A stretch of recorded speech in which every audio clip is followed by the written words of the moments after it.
Hi, friends. Welcome to Think Out Loud with me, a chatcast whose purpose is to prove that getting out of your own head and your own way is not only doable, but profoundly rewarding.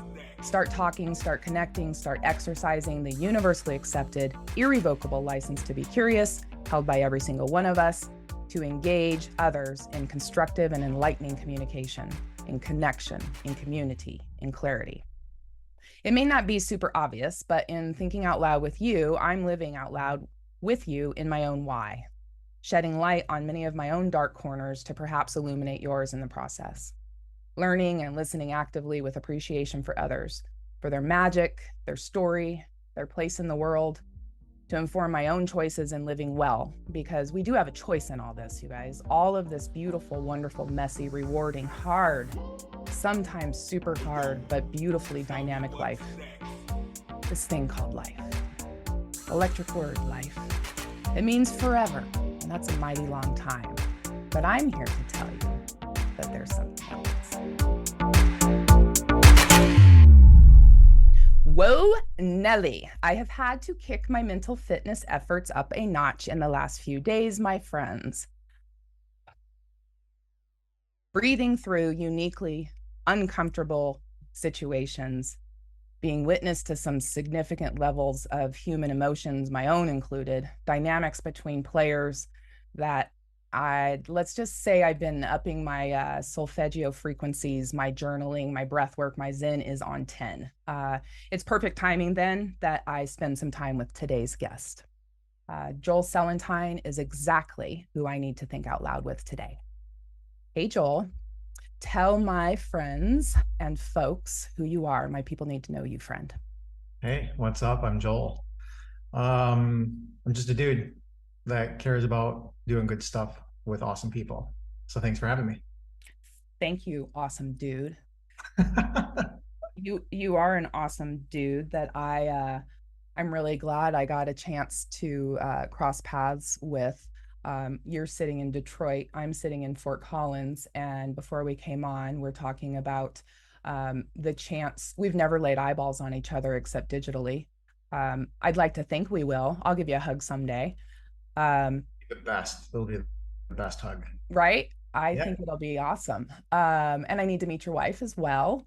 Yeah. Um, I pinged you on this topic of mental fitness that I have found myself noodling on a regular basis.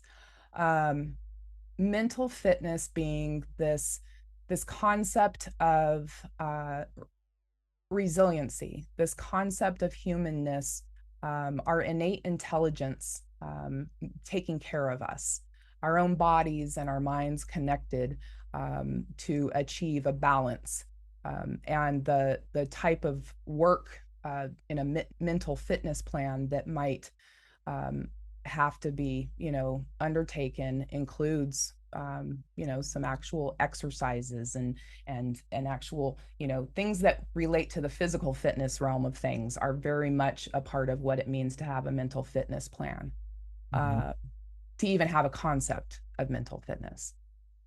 So I wanted to think out loud with you from my own perspective of coming off a couple of pretty raw experiences. When you think about the words mental fitness, what comes to mind? Let's get inside your mind in terms of how you do the mental you. I actually don't think I've heard of mental fitness until you've mentioned it. Or maybe I haven't been aware of it uh, or listened for it. But to me, when I hear mental fitness, it's doing the things to make sure that your brain is like super healthy and in check. I think me personally, when I am left purposeless, goalless, selfish thinking, selfish thoughts, stuff like that, um, life can be pretty miserable when you're like just become kind of like either consumed within yourself. And I learned this over time, and I'm still learning. So I just feel like I'm a little baby when it comes to mental fitness. But then when I look at my actions, it's like, oh, I'm actually doing a lot better. So then again, you just like our minds are just these like so powerful that it's really hard to sometimes keep up with it. So I like to drain my brain. I like to do push-ups with my brain. I think the biggest thing that made an impact on me was practicing gratitude, right? So every day I'll write three things that I'm most grateful for. And I journal every day. So this practice of journaling that I started to do 5.5 years ago.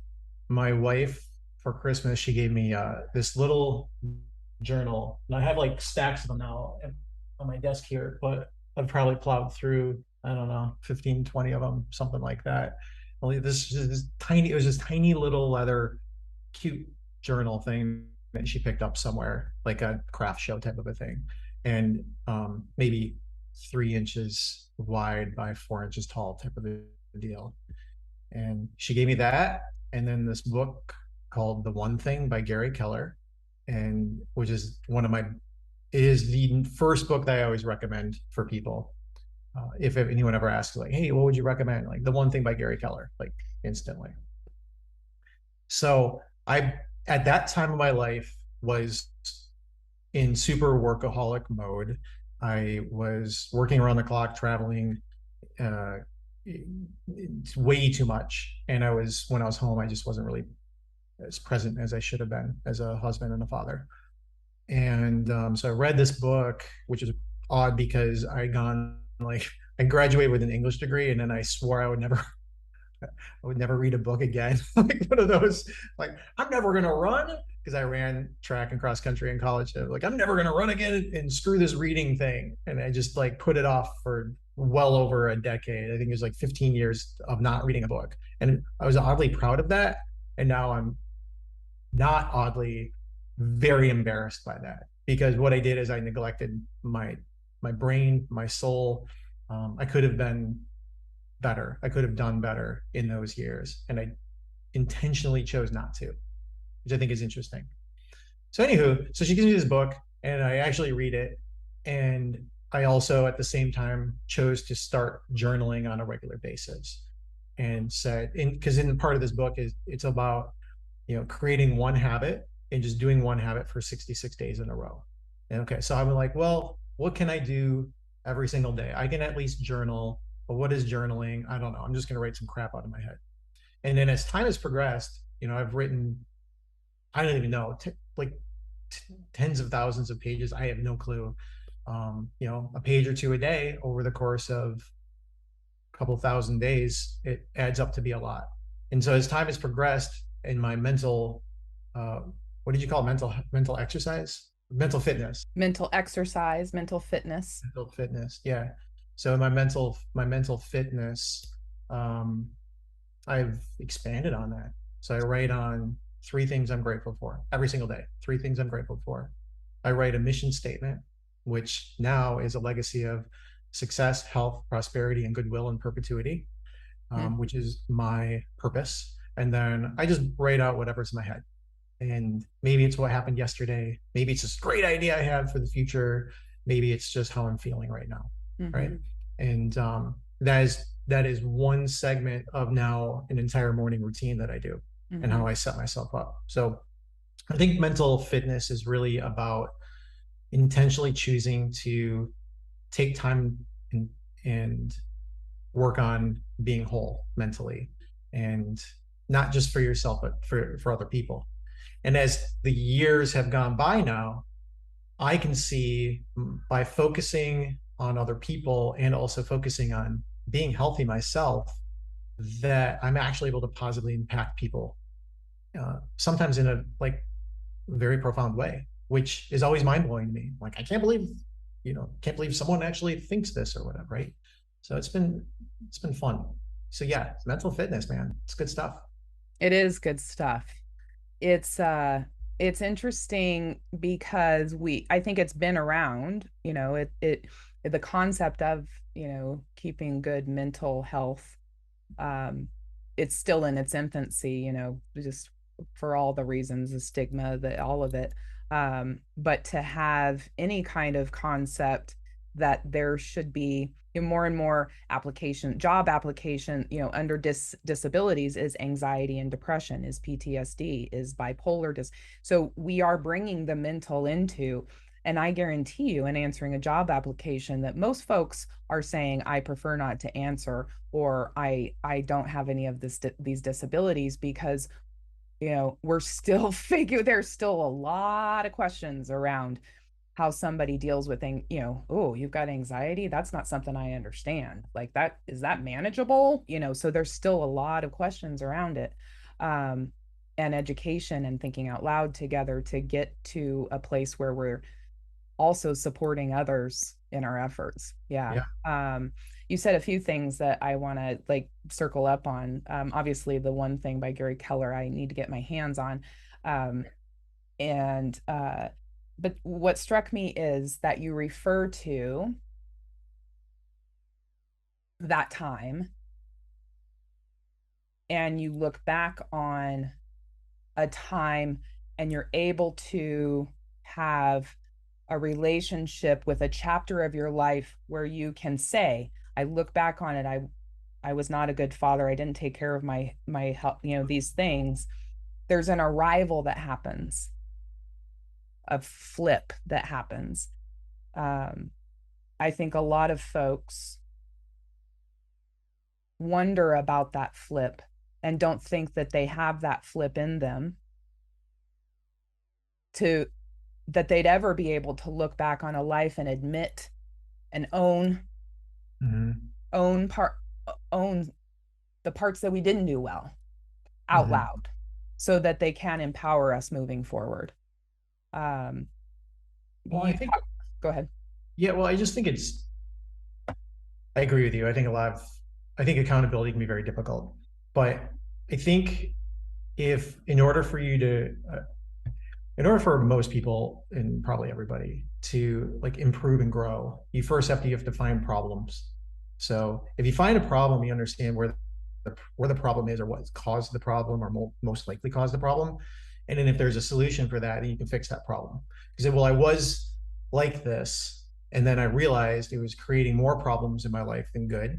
And so I found the core of what the problem was, and then I fixed it. And then you can be proud of the fact that you made a change instead of continue to just go at it the same way over and over again. And it can be scary, absolutely, to take leaps. There's no question about it. But then when you do take maybe you need to take a little leap, maybe you take a little bounce step, right? And just make a modest change that you feel you can control. You don't have to tell anybody, you know, like, I'm just going to do this one little thing and I'm going to do this every day for a little bit. I'm not going to tell anybody. And it's your own little secret about how you're trying to improve.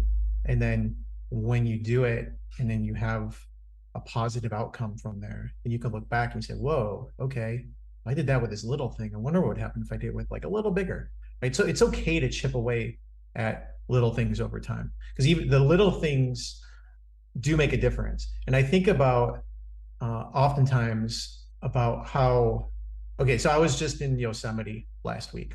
I saw your pictures Oh, were yeah. fantastic. Yeah, it's like three, three pictures, but They were each fantastic. thank you. Yeah. And I found this little spot called Angie Falls in around some lake, forget already. And I was like on this hike and I just got dirty and I just jumped right in the falls and like hung out in this pool all by myself. And I was just reflecting and thinking about that. And I was like, it was blown away at the rocks were they were carved like skulls almost, but water over time just kind of carved these holes into the granite rock over, well, obviously a long period of time, and made these little pools. And I got to sit in this pool. And I was really grateful for the fact that over the thousands and thousands of years that water had slowly been carving this granite rock, I got to sit in this pool of water, and it was really cool. And it made me think it's kind of like how life is, right? So good or bad, if you're doing something that's not healthy for you, or if you're not helping yourself, right? That water can like really carve holes or cracks into your life in a negative way, or you can flip it around and say, hey, if I just do one little thing positively over and over and over again every single day, that can also carve a path in your life in a positive way. It doesn't happen overnight, and it could take years, but eventually over time, there is this improvement, and you can look back and you can say, "Oh wow, cool! There's a waterfall now. Look at that! Isn't that awesome?" So something like that. It's Just a thought something. I'm working on. I like it. I like the concept of waterfalls. I'm drawn to water myself. I was raised on a river. This little 70-foot trailer, and my window, my bedroom window. Uh, I actually, now that I think of it, I had the best bedroom. I was at the back of the trailer. I had two windows.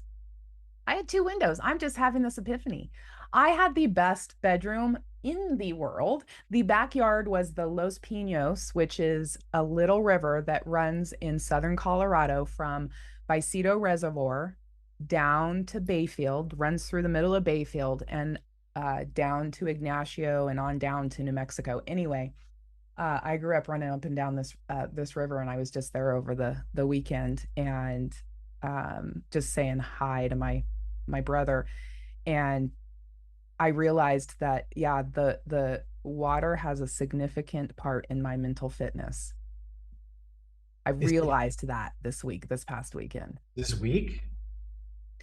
I've always known it, but I sat there by the river and just realized how fundamental water is. Just the hearing of it, the access to it, the um the calm, the what it helps mentally do for me is something I have to live near water. I have to. Um, I and it's love that. I love it's the fact that you came to that in the last couple of days. yeah, I think I've always known, but it finally gels for you, right? You're sitting in a pool all by yourself and you're like, yeah, I could do this for a little while longer, right? Feels good. I could do some things that feel good. Um, when we talk about intention and putting our energy behind what we do, um, how do I'm thinking about the ripple effect, that you kind of allude to as well, when we think about water, and just, when we jump into these different pools with our own energy, and we have intentions, and the energy that come with those intentions, and in our case, they're all coming from us uniquely as humans. Every part of our, energetic being has uh, an effect on everything around us. Um, how do you manage intentions in the big crazy world, where you're bouncing off other people's energy and maybe lack of mental fitness plans? How do you manage your energy in the mayhem? I do start with my morning routine, and that is a space that's just for me. And that puts me in a very powerful place at the very beginning of the day. Uh, I am, well, there's a term called a learned extrovert, right? So it's an introverted person who learned how to be extroverted for whatever reason, right? You do find that a lot of times with like CEO type people where they're actually like very introverted, but they come across as super charismatic or whatever. Um, so oftentimes people think, hey, like Joel's in a bunch of group of people and he's like, like lots of energy and all that. But really what that does is that wears my batteries down big time. Right. Right? So exactly. So I'm like, so my batteries get like drained relatively quickly the more time I spend with a lot of people. And then if there are people that are, let's say they have like just a strong negative energy, um, I typically just try to detach myself from that situation, wherever it is, and also try to insert some positivity in a non-obvious way. But at 1 o'clock every day, I have blocked out in my calendar, and which is another protective time that I've created for myself. And I take a nap. And if I don't take a nap, like I'll meditate and then I'll take a nap, or vice versa, one or the other. And it's an entire hour, and I don't like I just don't care. I'll tell anybody, like, you just can't talk to me at 1 o'clock. And I like protect that. But what that does is that recharges me. And then the rest of the day, I'm like, I'm ready to go. I love it. Um, and so I make sure that I do that every day. Weekends, weekdays, it doesn't matter. I Just don't care reset. what big meetings that are happening that day. I just protect that time. So that's an area of really is like mental. It is an absolute mental health thing.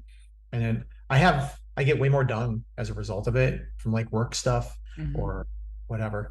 And I do exercise 5 days a week Mm-hmm. or more. I have an ongoing bet with my best friend from college, Corey. Corey, And if you're listening, this is out there on the waves. You've been challenged, and it's on. I kick his ass all the time. Oh But yeah, boy. sorry, Corey, but it's true. He would agree. But so the goal is we both have to exercise 5 days a week for a minimum of 15 minutes a day. And if you really think about it, anyone can do something for just 3 minutes a day, which is where this concept started. You can do a couple squats and a couple push-ups, and you can do something for 3 minutes, Yep. which really started to kickstart a morning routine for me. That mentality of, I can do this for three. I can do 15 push-ups or whatever it was at the time, and and then expand from there. But this little challenge that I have with my friend definitely keeps me going. And enough, because if I don't exercise 5 days that week, then I have to buy him dinner. It's unacceptable. And then if he doesn't exercise, it's the same thing. And I just prefer to get free dinner from Corey. Look, he lives locally, so this can be Yeah, rewarded in real time. that's true. Yeah, That's yeah, awesome. And Detroit has a mass amount of fantastic fooderies, food establishments. yeah. You We live, go over by his place. oh yeah. He's in like Troy, Oh, is where that not cool? it's great. Troy's great for you know I'm in like gritty Detroit. Let's get into it kind of a Yeah, thing. And Troy is more like suburban, yeah, really nice area for yeah. sure. I need But I need to get to downtown Detroit and say hi. Um, the you brought a thought to my brain around getting the preparation for inserting time into your calendar purposely. I had a big day yesterday. It's been on my calendar for weeks. Rather than wait till the morning of, to start managing my mental mindset around it, I know there's a big, gnarly, hairy, audacious, fantastic, challenging situation coming up. Let me back out a few days of prep, like working on my emotional cardio, if you will, but really tapping into you know who frankly, it sounds crazy, but just who I am and who I want to be, and imagining myself in the day, how it's flowing, listening to positive music to implant those thoughts, journaling around my expectations that I can leave behind, because that's the first place I'm going to be disappointed, be open, all of the things that I need to do to take responsibility and accountability for how I walk into that room and act.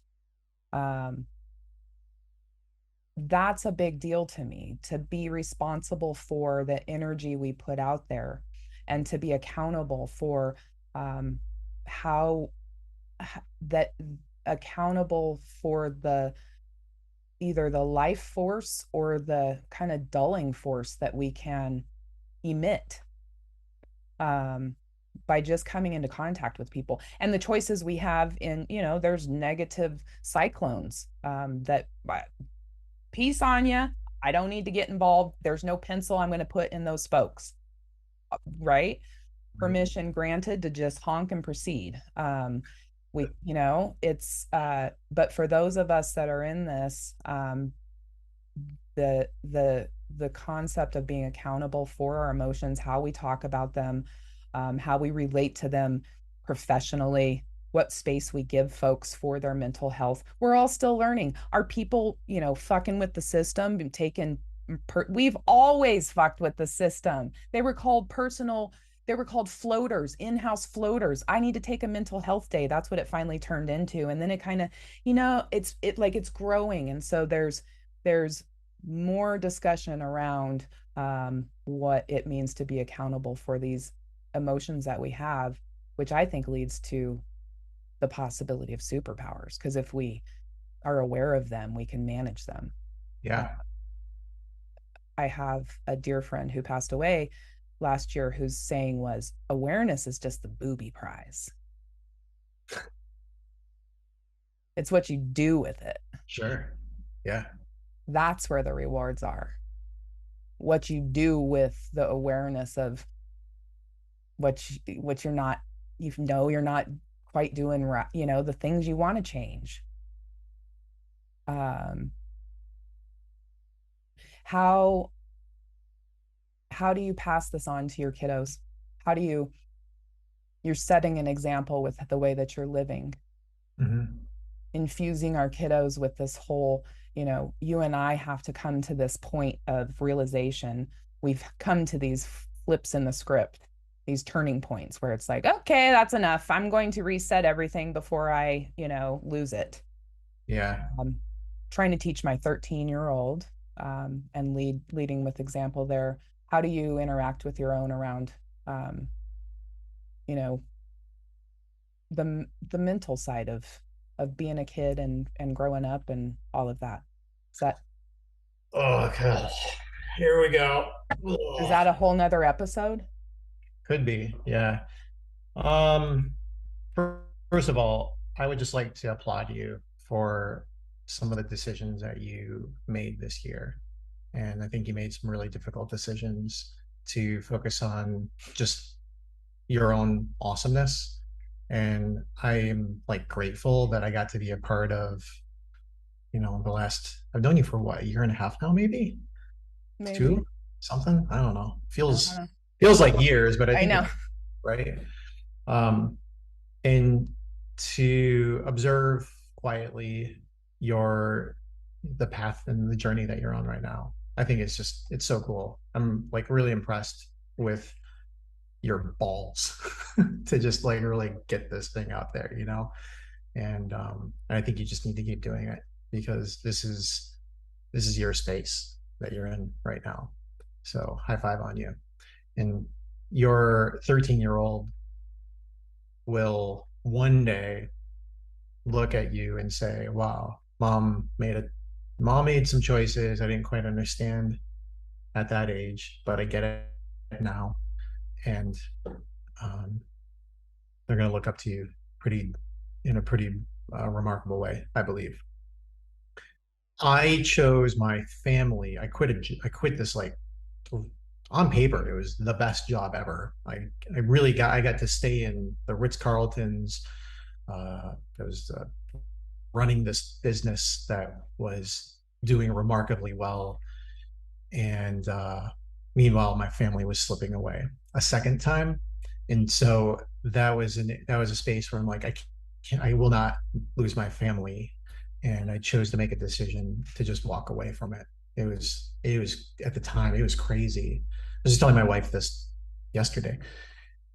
That decision in that moment, I believe most people who knew me were just kind of like, "What is he doing? This is nuts." And I started a business, and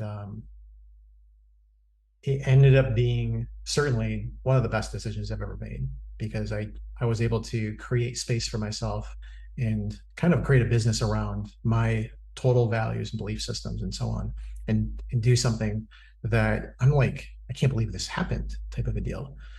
My kids at the time, they were 14 and 15, two girls. And I was watching them just, they're divorced family type of a deal.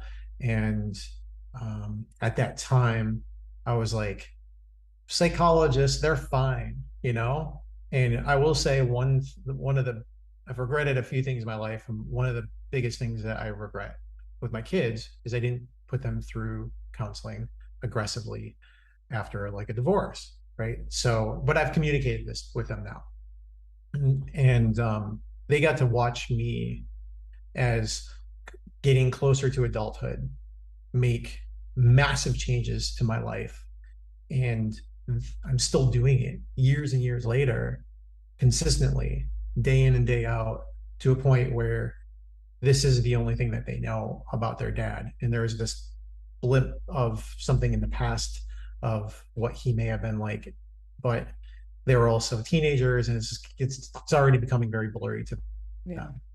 My daughter called me up the other day, and she's like, "Hey, Dad." She chose to go right into the work world instead of going to college, which is something I supported. I do believe in college, but I also believe that it might not be for everybody. Yeah. And Madeline, she calls me up and she's like, "Dad, I just want you to know, I remember when I left college, you said you need to educate yourself because there's no one there that's going to educate you anymore." And so I've been reading, Dad, and I've read all these books, blah, blah, blah. And one of the books that she's currently reading, like right now, is A 4 Hour Work Week by Tim Ferriss, which is my number 2 book that I read after the Gary Keller book. And I was like, oh my God. So I think what they do is they observe from the distance, and they see if you're actually going to stick to it. Yeah. And then now that I know that, it's starting to come to fruition now. Now that gives me extra ammo to be even better and to keep this thing going and keep kind of pushing myself to continuously be better, give back, and so on. Mm-hmm.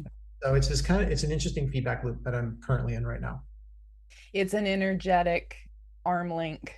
It just is like whoop instead. Yeah, it's awesome. You have incredibly beautiful girls, and they are lucky to have the example of you. And I appreciate your kind words to me. And I think what we share is it's like jumping into that pool, cannonball into that pool with kindness and love and hope, knowing that we're linking up, and the kids are watching, and it it is it's all possible and doable, and we are here for each other. And that's what mental fitness has kind of turned my own attention to is, geez Louise, there's some fantastic folks that we're all in this together. And if we can all get facing in the right direction, man, we're unstoppable. We're unfrickin' stoppable, right?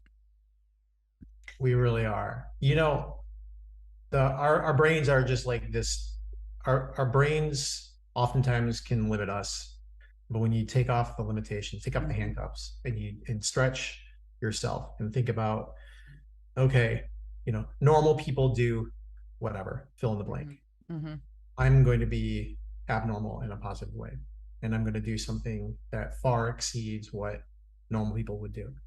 And you can really stretch yourself. And the interesting thing about stretching yourself is you can put a big goal out there, but then once you put the goal out there and you know where your destination is going to be, now it's out in the universe. You start picking up different pieces of feedback as you're along your journey, that starts to guide you along to where you're going to go. The other interesting thing is you can go backwards once you've set that direction. Like, this is where I'm going to go. I'm on this map. I see the map. Here it is. I'm going to go down this road, and this is what the destination is going to be. Then just taking one step in action, it's remarkable how quickly you can get to that next space. Right. Just by taking that one little step of action. Yeah. And I think the normal thing to do is to say, I'll do it later. Mm-hmm. Instead it's like taking action. Yeah. I was compelled this morning just to get moving. I need action. It just step forward and that's what this is. That's what this think out loud with me is action. Get on. I had a hard day. I'm not in the mood to talk. I don't know if I can hold it together. I don't know. but I've committed, and I'm going to commit to it a little bit more and continue to be vulnerable, because in it is my own mental fitness and my own, yeah, my own sanity amidst the mayhem. So, Joel, Yeah. thank you. Yeah. Come back Thank and you. think out loud with me. All right. That was hard. Any closing words? Can I come see you in Detroit? People, I need everybody to know that I know that you are just a dude doing awesome. You aren't just a dude doing awesome stuff. Yeah. You do have an agency called Karmajack. It's how I came to know you, and I refer to because I think you guys are badass. So I'm going to put some ditty about your badass agency in my episode notes. Um, I'll get that done whether you like it or not. But any parting words for the episode and before we speak again? Yes. I believe if you would like to do something, you can actually do it. And you just have to commit to it, decide, commit, and then stick to it. And it just takes one little step every little day that eventually you're going to get to the place that you want to go. It doesn't matter how big or how small this place may be, you can get there. There's no doubt. You just have to just do it. Keep moving forward. Thank you.